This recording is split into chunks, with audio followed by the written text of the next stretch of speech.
Assalamualaikum warahmatullahi wabarakatuh.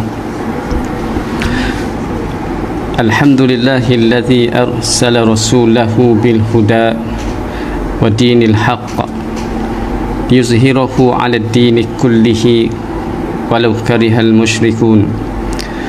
Asyhadu an la ilaha illallah wahdahu la syarika lah wa asyhadu anna sayyidana Muhammadan abduhu wa rasuluh.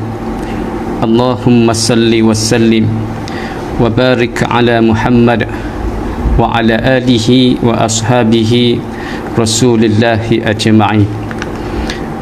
A'udzu billahi minasy syaithanir rajim. Wa likulli ummatin ajal fa idza jaa ajaluhum la yastakhiruna sa'atan wa la yastaqdimun. Dan bagi tiap-tiap umat ada tempoh ajal, yakni yang telah ditetapkan oleh Allah Subhanahu wa taala. Maka apabila datang tempohnya, tidak dapat mereka kemudiankan dan tidak pula dapat mereka dahulukan.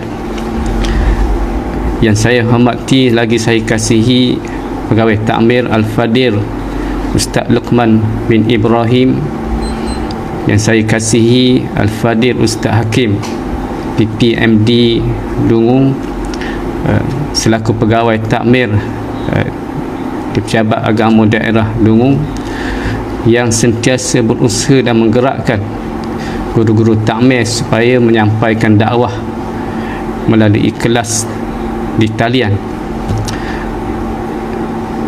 Yang saya kasihi tuan-tuan dan puan-puan yang bersama-sama dengan saya pada malam ini, mudah-mudahan kita sentiasa mendapat keberkatan dan rahmat dari Allah Subhanahu wa taala. Tuan-tuan hadirin hadirat yang dikasihi oleh Allah sekalian, insya-Allah kita sambung perbincangan kita pada malam ini, iaitu kita at-tazkirah bil ahwalil maut wa umurul akhirah. Artinya rahsia kematian, alam akhirat dan kiamat. Kitab yang telah dikarang oleh Imam Al-Qurtubi berkenaan dengan kehidupan di alam akhirat dan hari kiamat.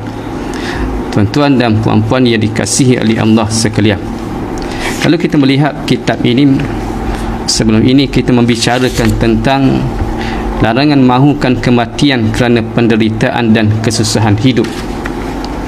Kita sampai kepada hadis Nabi sallallahu alaihi wasallam, la tamannawul maut fa inna hawla al-matla'in syadid wa inna minas sa'adah an yatulu umrul abdi hatta yarsukuhullahul inabah. Janganlah kamu mahukan kematian, kerana keadaan kematian itu merupakan sesuatu yang amat dahsyat. Apabila seseorang hamba diberi usia yang panjang, lalu Allah memberi kesempatan untuk bertaubat kepadanya. Hadis riwayat Al-Bazzar.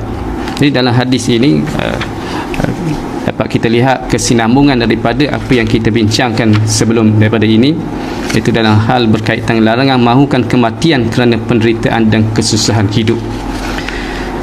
Dalam hadis ini Nabi mengatakan kepada kita, janganlah kamu mahukan kematian, kerana keadaan mati itu merupakan sesuatu yang amat dahsyat. Disebut di sini fa inna haulal matla'in syadid, sesungguhnya kematian itu merupakan sesuatu yang amat dahsyat. Sebagaimana yang kita ketahui dalam kehidupan proses kehidupan manusia ini, di mana manusia pertama sekali dia berada di alam ruh ataupun kita sebut alam arwah, lalu berpindah ke alam rahim selama 9 bulan 10 hari, dan ada yang berada di dalam kandungan selama 7 bulan sahaja, lalu dikeluarkan oleh Allah Ta'ala ke alam dunia. Dan kemudian manusia akan berpindah daripada alam dunia ke alam barzah. Alam barzah juga disebut sebagai alam pemisah, alam permisah di antara alam dunia dan alam akhirat. Maknanya ketika manusia berada di alam barzah merupakan alam pemisah di antara kehidupan di dunia dan kehidupan akhirat yang kekal selama-lamanya. Tuan-tuan dan puan-puan yang dikasihi oleh Allah sekalian, Dan hadis ini menyatakan kepada kita mati merupakan sesuatu yang dahsyat, sama ada dalam hal yang berkaitan dengan sakaratul maut, yakni ketika manusia berhadapan dengan saat-saat hendak meninggal dunia, maupun ketika manusia berada di alam kubur ataupun di alam barzah. Kalaulah manusia ini selamat ketika berada di sakaratul maut, insya-Allah dia akan selamat ketika berada di alam barzah, kemudian akan selamat ketika dia ni dibangkitkan dari kubur, yakni dia berada di padang mahsyar, kemudian insya-Allah dia akan selamat di alam akhirat ketika di titian sirat, yang pastinya insya-Allah dia akan berjaya meniti di titian sirat dan dimasukkan dalam syurga Allah Subhanahu wa taala. Apabila seorang hamba diberi usia panjang, Allah memberi kesempatan untuk bertaubat kepadanya.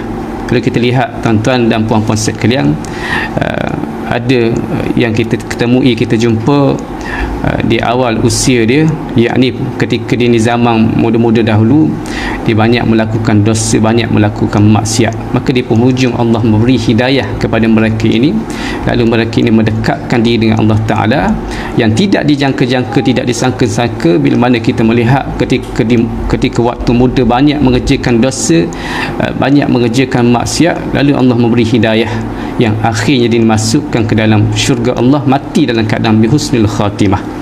Tuan-tuan dan puan-puan yang dikasihi oleh Allah sekalian, jadi insya-Allah pada malam ini kita sambung tajuk baru, hakikat kematian. Pengarang kitab ini itu Imam Al-Qurtubi menyebut, para ulama menyatakan bahawa kematian bukan hanya lenyapnya seseorang dan tidak ada lagi kejadian setelah itu, tetapi kematian adalah terputus atau terpisahnya hubungan antara roh dan badan. Jadi bila kita ceritakan tentang kematian ni, bukan bermakna bila mati lenyap terus kehidupan kita. Setengah orang bila dia susah, bila dia suka, tuan-tuan sekalian, lalu dia minta supaya cepat mati disebabkan ujian dalam kehidupan dia. Dia ambil tindakan bunuh diri, minum racun dan seumpamanya. Jadi ini merupakan satu tindakan orang yang tidak ada ilmu, tindakan yang akan merosakkan diri dia sama ada di dunia ataupun di hari akhirat nanti.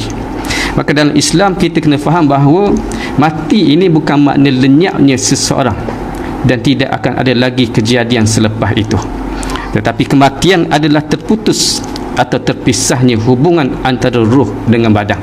Sebab itulah kita lihat tuan-tuan sekalian, ketika berlakunya sakaratul maut, ketika berlakunya ruh dicabut daripada badan, maka ulama mengatakan akan berlaku suatu dialog di antara ruh dengan jasad ataupun badan manusia.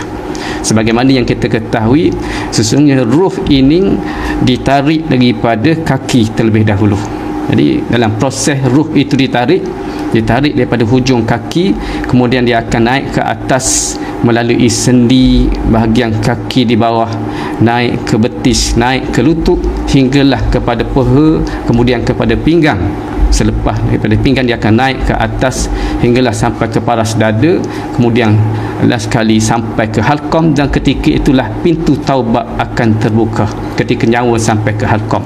Jadi diterangkan oleh ulama, dalam proses penarikan ruh berlakunya perpisahan di antara jasad dengan ruh, maka berlaku jugalah ucapan selamat tinggal di antara ruh dengan jasad. Jadi bila ruh itu dinaikkan daripada kaki sampai kat sendi kaki, kemudian lalu kaki ini, ruh ini mengucapkan selamat tinggal. Dia lebih hebat lagi tuan-tuan sekalian dengan lagu Jangan Kau Ucap Selamat Tinggal, nyanyi yang fotograf harap satu ketika dahulu.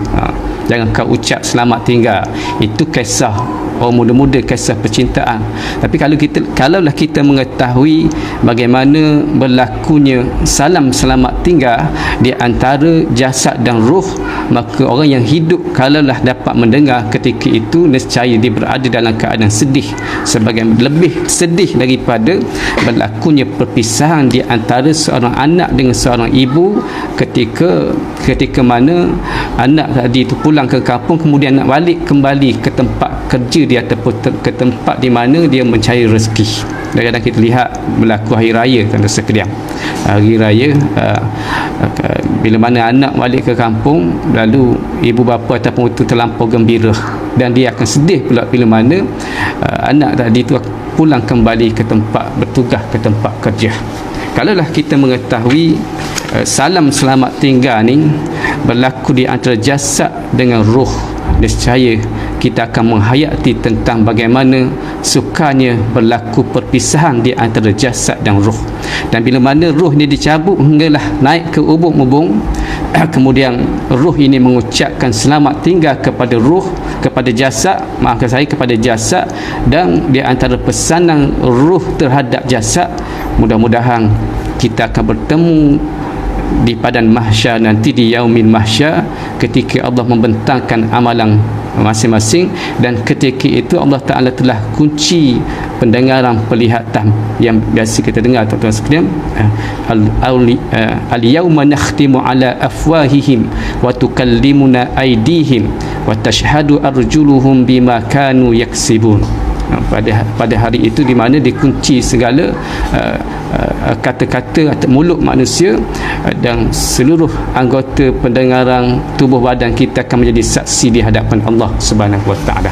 Jadi saya ucapkan selamat datang ataupun selamat mengikuti kuliah kita pada malam ini kepada yang baru masuk tuan-tuan sekalian. Yang saya difahamkan tuan-tuan sekalian, ada di antara sahabat-sahabat kita yang berada di talian yang tak sihat, yang dijangkiti oleh COVID-19. Jadi marilah dalam keadaan kita berada di majlis ilmu ini, saat kita berada di taman syurga ini, sebenarnya kita bersama dengan para malaikat Allah, iaitu malaikat rahmat.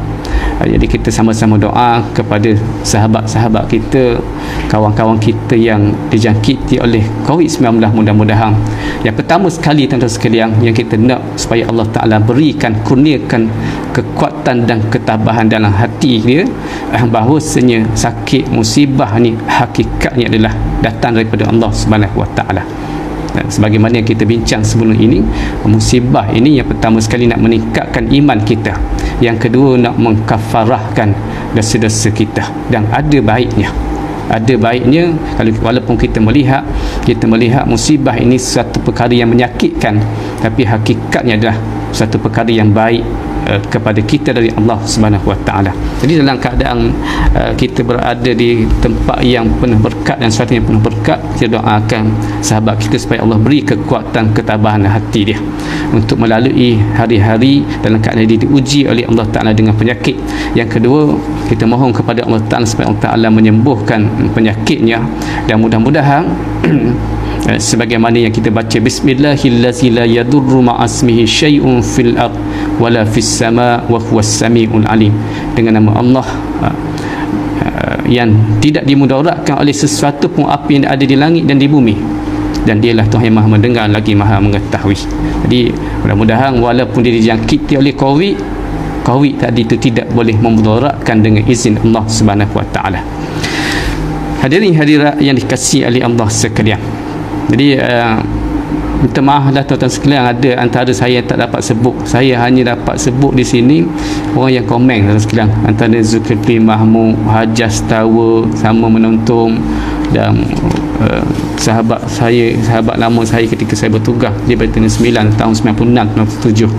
Dia alhamdulillah, walaupun kita berada jauh, hakikatnya kita dapat bertemu di talian ini, walaupun jauh di mata, insya-Allah dekat di hati. Mudah-mudahan Allah satukan kita dalam keadaan, Allah himpunkan hati-hati kita dalam keadaan kita ni beriman dan sentiasa mengerjakan amal soleh. Tuan-tuan dan puan-puan yang dikasihi oleh Allah sekalian, berbalik kepada kitab ini.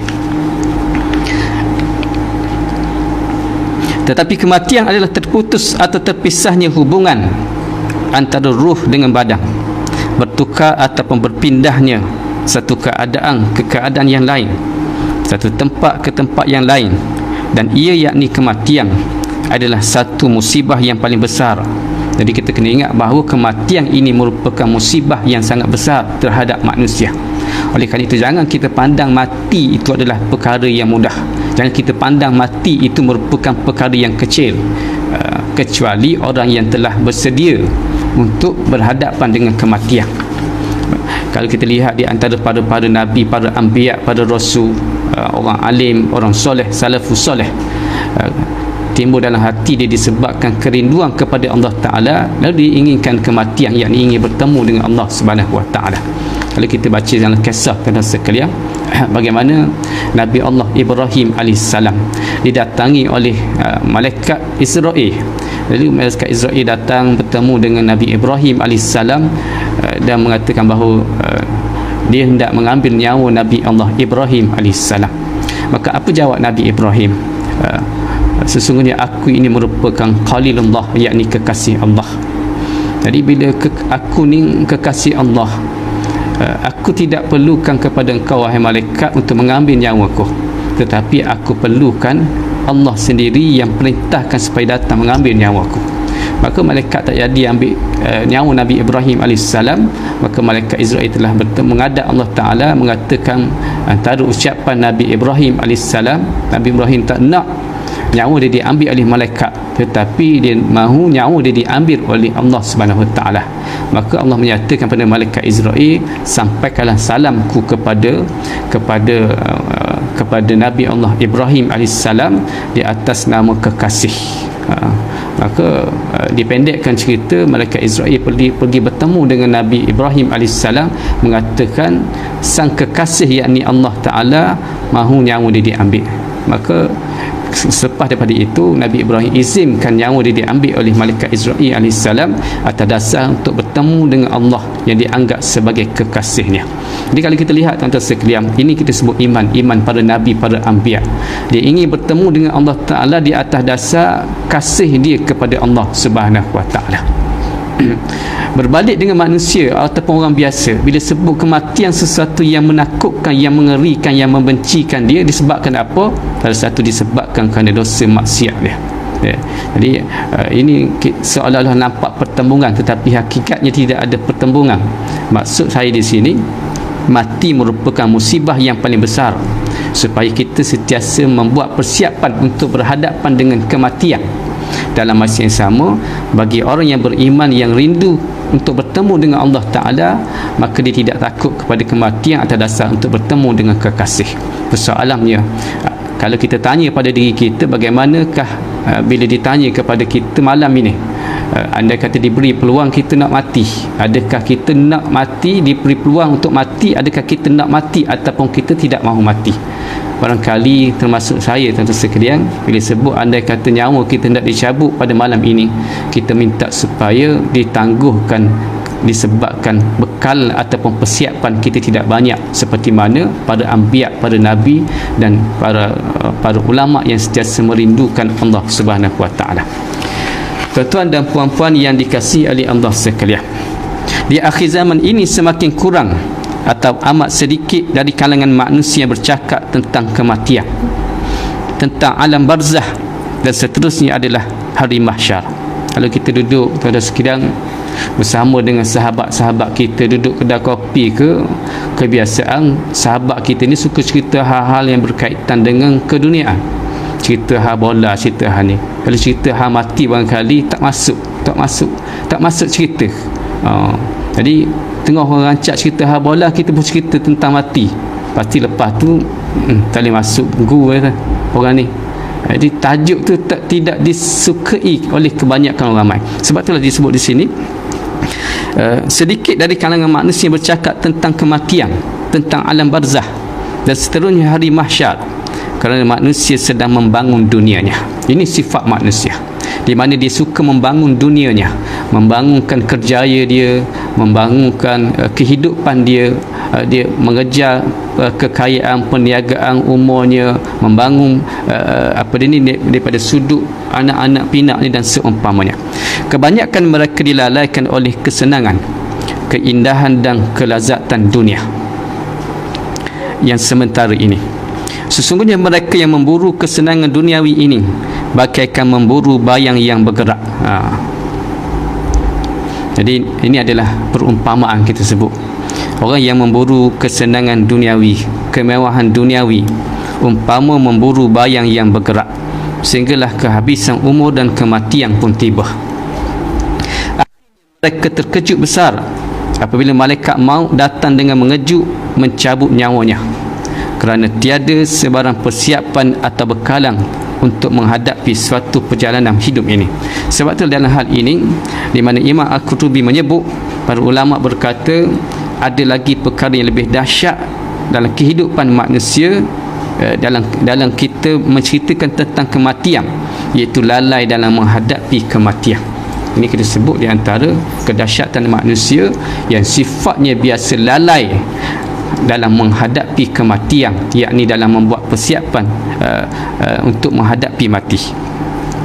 Sesungguhnya mereka yang memburu kesenangan duniawi ini bagaikan memburu bayang yang bergerak, sehinggalah kehabisan umur, lantaran itu malaikat maut datang mencabut nyawanya, kerana tiada sebarang persiapan atau pembekalan menghadapi suatu perjalanan yang jauh.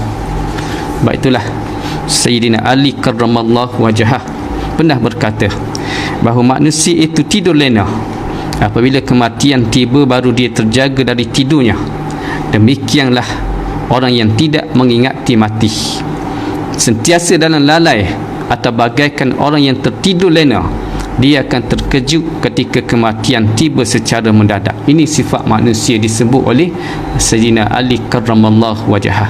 Jadi umpamakan manusia ini sentiasa tidur lena, tidur mati tak sedar-sedar, dia akan terkejut bila mana malaikat ni datang untuk mengambil nyawa dia. Tapi bila dah terkejut dalam keadaan tidak membuat persiapan, maka tidak ada gunanya. Apakah anda hendak mengambil nyawaku? Tanya Nabi Ibrahim pada Israel. Ini adalah kisah malaikat Israel alaihissalam. Sesungguhnya kelazatan dunia merupakan penyumbang terbesar terhadap sifat lalai manusia. Sebab itulah bila kita menceritakan tentang kita hidup di atas dunia ini, dalam Islam tidak menjadi kesalahan kita carilah kemewahan dunia ini, cari harta seberapa banyak yang boleh, carilah, belilah kenderaan yang besar, itu tidak salah. Dan salah satu ciri-ciri kebahagiaan dalam hidup kita ini adalah di mana kita ada rumah yang besar, rumah yang selesa, kenderaan yang selesa, harta yang banyak tidak menjadi kesalahan. Tetapi yang menjadi salah bila mana kita letakkan dunia di dalam hati kita ini, yang menyebabkan kita akan rasa lazatnya dunia, lazatnya seronoknya dunia, yang akhir sekali menyebabkan manusia ini akan lalai. Dan kelazatan dunia ini merupakan penyumbang terbesar kepada lalai dalam kehidupan manusia. Lalai dalam solat berpunca daripada kelazatan dunia. Bila mana kita akad takbir, kita lalai dalam solat, salah satu sebab kerana kita ingat kepada kehidupan di dunia ini.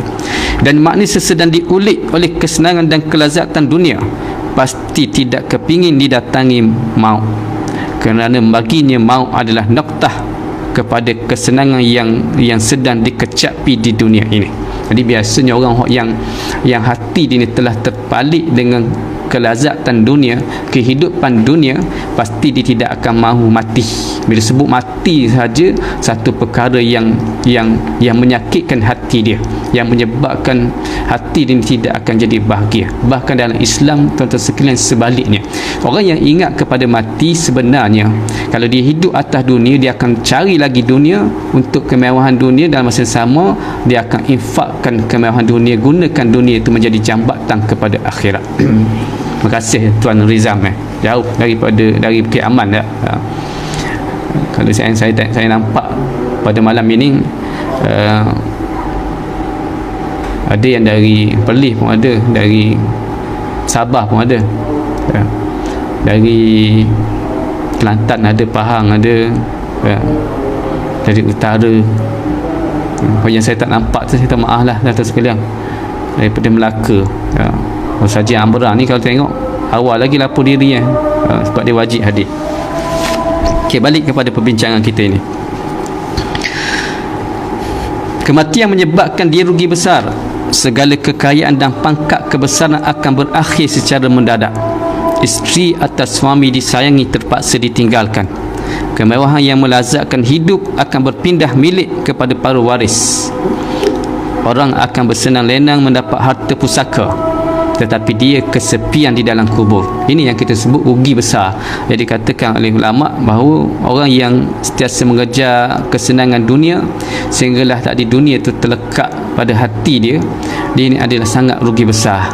Bila mana dia kejar harta yang banyak akan ditinggalkan.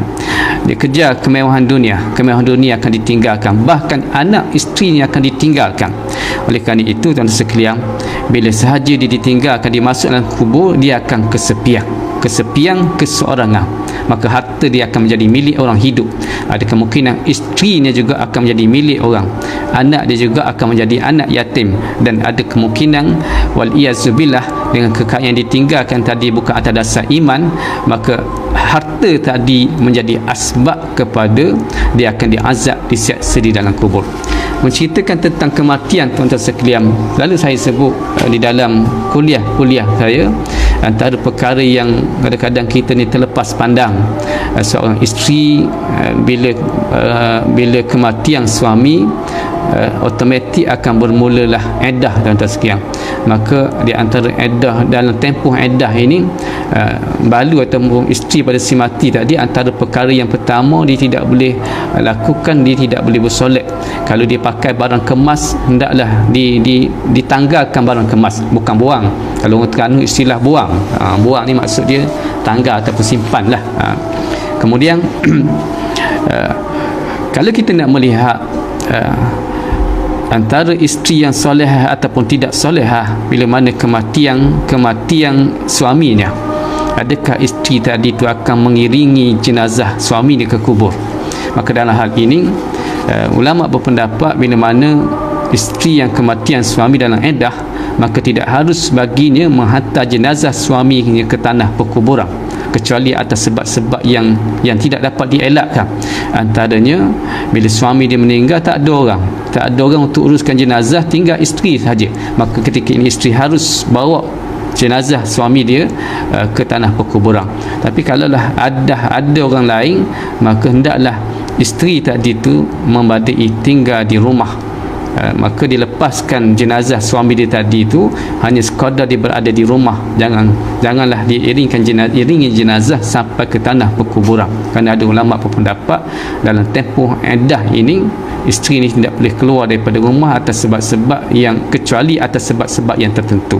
Dalam bab hantar jenazah pun tidak dibenarkan sekiranya dah ada orang yang menguruskan jenazah tersebut.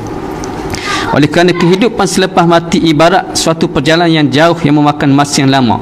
Menyedari hakikat itu, pasti insan memerlukan suatu persiapan yang mencukupi dan sempurna. Orang yang lalai tidak pernah memikirkan persiapan menghadapi mati. Bayangkan jika secara tiba-tiba seseorang itu terlantar di padang pasir yang tandus. Bila dahaga telah mencekik kerongkomnya, lantas dia pun terbayang mustahaknya air. Tetapi baru dia sedar bahawa sedikit pun dia tidak mempunyai bekalan air itu. Sebab itulah dalam kitab ini dia beri perumpamaan orang yang tidak ada bekal, kemudian dia berada ataupun terlantar di padang pasir yang tandus dan dalam keadaan tidak ada air, dalam keadaan yang dahaga mencekik kerongkomnya.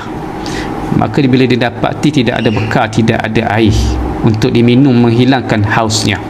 Begitulah perumpamaan orang yang mati, tuan-tuan sekalian. Orang yang mati, bila mana jasad dia dimasukkan ke dalam kubur, sekiranya dia tidak ada bekal dan perjalanan dia itu cukup jauh, dia berhadapan dengan macam-macam fitnah, ujian di dalam kubur. Antaranya ujian daripada malaikat Munkar dan Nakir sendiri, daripada malaikat azab, daripada kita sebut ujian-ujian yang Allah Ta'ala datangkan dalam bentuk malaikat yang berbentuk ular, kala, jengking, binatang berbisa dan seumpamanya. Maka kita katakan bahawa ketika inilah kita memerlukan kepada bekalan-bekalan amal kita ketika kita hidup di atas dunia dahulu. Tapi sayangnya, apabila seseorang itu dia sedar perlunya bekalan bila mana dia dah berada di alam barzah yang kita sebut alam pemisah, maka tidak ada gunanya lagi. Sebab itulah bila kita cerita tentang kematian ni, yang paling penting membuat persiapan dengan mengerjakan amal-amal soleh. Antara amal-amal soleh, kata sekalian, kalau kita baca kisah, kita nak lihat bagaimana keadaan suasana orang yang berada di alam barzah. Dia mengikut apa yang dilakukan oleh orang itu ketika dia hidup dahulu. Kalau kita sebut dia ni ahli solat, orang yang kuat sembahyang, jaga sembahyang fardu, sembahyang berjemaah, bila belum subuh dia bangun semata-mata nak mengerjakan solat jemaah. Lihat tuan sekalian, kemudian dia jaga solat berjemaah, dia ahli sembahyang. Tak cukup dengan sembahyang fardu, dia sembahyang solat sunat, duha, tahajud dan seumpamanya, sehinggalah kalau dia rasakan bahawa kalau dia tidak mengerjakan solat, dia rasa dia hilang, kurang manis dalam hidup dia. Selagi mana dia tak sembahyang sunat, dia rasa macam tawa je, kerana dia rasakan bahawa dia tidak menghubungkan diri dengan Allah Ta'ala. Maka ahli salat, ahli sembahyang, dia hidup dalam kubur seperti mana amalan ketika dalam dunia, yakni dia akan rasa manisnya dia bersolat. Orang yang berpuasa, dia banyak berpuasa di atas dunia, dia akan hidup dalam kubur seperti mana orang amalan dia berpuasa, yakni ganjaran amalan puasa tadi itu akan diberikan nikmat ketika dia berada dalam kubur. Orang yang ahli sedekah, maka dia akan bawa bekalan sedekah tadi, maka dia hidup dalam kubur dalam suasana dibawa bekalan amalan sedekah dia tadi. Orang yang kita sebut ahli Quran, yang suka baca Quran, maka di dalam kubur dia hidup dalam keadaan dia sentiasa membaca Al-Quran, dan pahala Al-Quran itu akan menemani dia menjadi cahaya, sehinggalah dia rasakan bahawa walaupun dia berada lama di alam barzah, hanya seketika menunggu ditiup sangkakala kiamat. Tapi kalau kita tengok, barangkali kita ni rajin kerja, ada setengah orang tu dia rajin kerja, siapa suka duduk di pejabat daripada duduk kat rumah. Duduk kat pejabat rasa senang kerja. Tidak menjadi kesalahan dalam Islam. Pekerjaan ini selagi mana dia tidak bercanggah dengan Islam, tak melakukan perkara haram, dia anggap sebagai ibadah, kita sebut sebagai ibadah umum. Tetapi kalau dah dalam ibadah tadi kita tidak mengerjakan sembahyang, kita buat dosa, buat maksiat, maka kerja kita tadi itu tidak boleh dijadikan sebagai amalan kita ketika kita berada di alam barzah. Ya, Mersing hadir, ramai saya tengok daripada Mersing dan sekalian, daripada Mersing Johor, daripada Batu Pahat Johor, daripada Melaka. Terima kasih tuan-tuan sekalian mengikuti kuliah kita pada malam ini. Yang kita takut, apakah kesukaan kita pada hari ini? Antaranya main WhatsApp. Kita gemar main WhatsApp. WhatsApp, tengok handset, tengok handphone, main game dan seumpamanya. Sebab main game ni kadang-kadang kita tengok satu virus lebih dahsyat daripada pandemik COVID-19. Pocik-pocik pun ni pun pandai main game dah, kita tengok. Kita bimbang, kita takut hati kita terlekat pada game, pada handset, pada handphone, mati dalam kubur dalam keadaan main game. Tak ada guna tuan-tuan sekalian. Sebab pada pandangan saya, dengan main game tadi, barangkali dia tidak boleh menjadi bekal kita untuk dibawa ke alam kubur. Oleh kerana itu, Zamir Rosli pun ada. Zamir Rosli, kalau tak silap saya, mering di Mersing dulu. Selalu datang ke pejabat saya dulu. Zamir ni, Cik Zamir ni mengaji dah, bermula daripada awal, dan saya doakan Zamir terus istiqamah baca Quran. Sebab tu saya datang mengaji dengan saya dekat di IPD Mersing dulu, saya nampak ada kesungguhan tak? Kesungguhan, walaupun kita, tapi dengan Cik Zaman ni ada isu sikit kan. Masuk isu dia, isu yang baik lah, benda yang baik lah. Mudah-mudahan Allah beri kekuatan. Cik Cik Osman, terima kasih. Hanan Alisa, anak saudara pun ada sekalian. Lama dah saya tak jumpa, walaupun saya berada di daerah yang sama, disebabkan pandemik tak jumpa anak saudara sendiri. Rupanya jumpa pada malam di talian online. Jadi kita bimbang, kita takut bila kita mati, kita akan melakukan pekerjaan seperti mana kita hidup. Oleh kerana itu, dalam keadaan kita melayari kehidupan kita ni, kita tanya apa yang kita suka. Kalau kita suka tengok drama, tengok TV, barangkali dalam kubur tu nak tengok TV juga. Tapi sayangnya tengok TV tadi, kalau tengok benda yang tak bermanfaat, maka dia tidak akan dapat kita jadikan sebagai bekalan. Ada setengah orang tu dia nak hilang puas tengok cerita Korea tak, cerita drama 7 hari mencintaimu macam-macam tak. Saya hafal cerita ni sebab selalu saya bertemu dengan banduang. Kalau banduang kadang-kadang dia ikuti cerita-cerita dalam ketika dia berada di penjara. Dia orang ni walaupun nampak kanah sekalian dengan tatu macam-macam, tapi hati dia tu hati tisu, minat kepada novel-novel cinta tak. Jadi hati-hati dah sekalian. Kita tanya diri kita, apa yang kita minat ketika kita hidup? Kita takut hak itulah yang akan dibawa mati. Kalaulah benda tu benda yang mendatangkan pahala, insya-Allah dia akan menjadi teman kita. Sebaliknya, kalaulah benda tu tidak mendatangkan pahala, dia akan membawa mudarat bila mana kita berada di alam kubur. Kita dah isyak datang sekalian. Ya Cik Ong, line clear.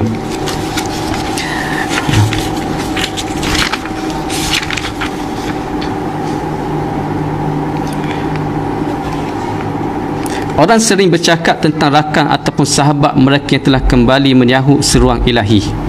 Si fulan telah mati dan si anu sudah mati. Tetapi sayangnya, jarang sekali dia memikirkan bilakah kematian itu akan sampai kepada giliran dirinya. Sebelum mati itu datang, apakah persiapan yang telah dibuat? Ini biasa. Bila kita duduk berjumpa dengan kawan lama kita, pasti kita akan membicarakan.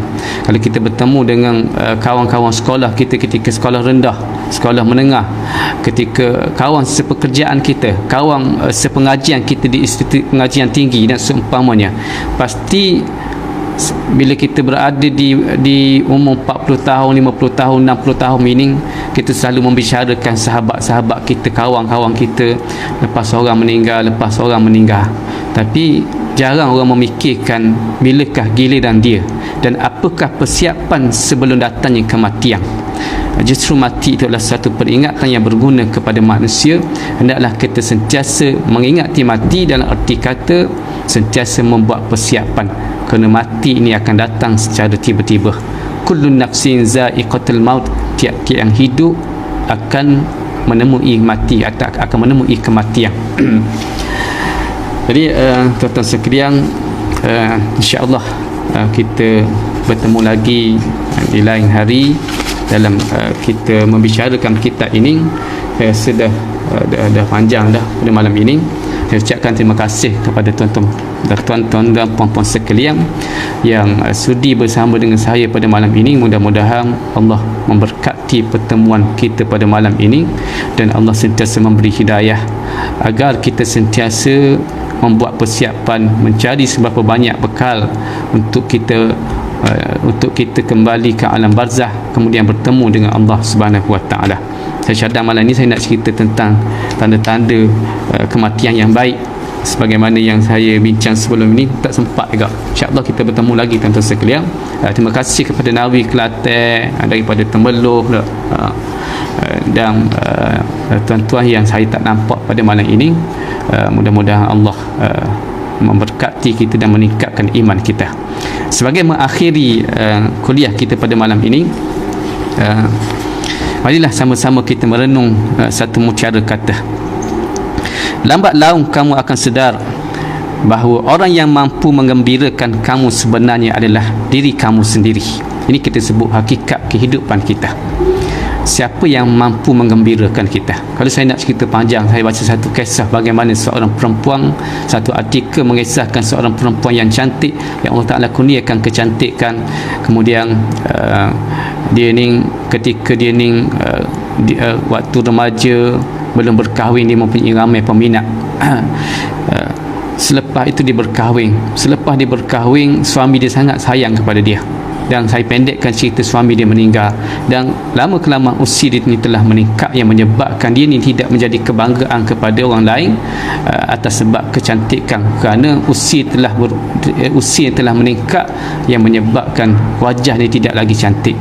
Maka ketika itu dirasakan bahawa kegembiraan yang sebenarnya bukan disebabkan pujian, disebabkan makhluk, tetapi kegembiraan sebenarnya adalah atas diri kita, yakni bila mana kita ni sentiasa mendekatkan diri dengan Allah Ta'ala. Lambat laun kamu akan sedar bahawa orang yang mampu mengembirakan kamu sebenarnya adalah diri kamu sendiri. Caranya adalah dengan bawa dirimu sentiasa dekat dengan ilahi. Dan sesungguhnya ingat kepada mati merupakan salah satu usaha kita mendekatkan diri kepada ilahi. Itulah kunci kepada semua pintu kegembiraan dan ketenangan hati. Tuan-tuan dan puan-puan sekalian, tidak ada cara lain untuk kita gembira dan tenang hati melainkan kita menghubungkan diri kita dengan Allah Subhanahu Wa Taala dengan melakukan amalan-amalan soleh. Pasti hati kita akan gembira. Kunci kegembiraan yang sebenarnya adalah ketenangan hati bila mana hati kita ini sentiasa bersama dengan Allah Subhanahu Wa Taala. Jadi mudah-mudahan Allah mematikan kita dalam akhir umur yang baik. Allahumma khtim lana bi husnil khatimah wa la takhtim alaina bi su'il khatimah. Aqulu qawli hadza wa astaghfirullahal azim li wa lakum. Sebelum saya tutup ada Syah Franada nak tanya satu soalan. Okey, sebelum saya tutup tanya. Syah Inspektor Syah Franada. Nama macam Filipin ya. Daripada mana ni? Syah Filipina. Jauh. Anda cakap Melayu daripada Jakarta pun ada tengok. InsyaAllah Cik Mai kita akan bertemu. Jadi sekadar ini sahaja. Aku qali hadza wa astaghfirullahal azim li wa lakum. Wassalamualaikum warahmatullahi wabarakatuh.